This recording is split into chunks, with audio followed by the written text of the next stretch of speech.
вашите любими рози и млади краставици са нападнати от листни въшки, листата се свиват, а леторастите са покрити с лепкав налеп, не бързайте към магазина за скъпа химия. Има абсолютно безопасен и ефективен народен метод, който ще спаси вашата реколта. Тайната е проста. Обикновен сапун за пране. Ще ви трябва парче тъмен, 72% сапун. Вземете около 30 грама сапун и го настържете на едро ренде.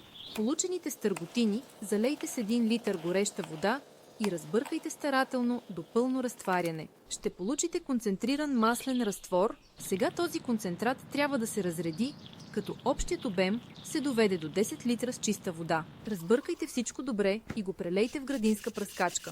Обработвайте растенията обилно, без да пропускате нито едно листо. Най-важната тайна – третирайте обратната страна на листата.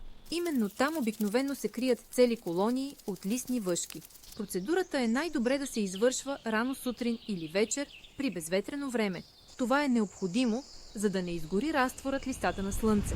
Повтаряйте третирането на всеки 7 дни до пълното изчезване на вредителя. Това е лесно, евтино, безопасно за пчелите и вашето здраве. Опитайте и вашата градина ще ви благодари.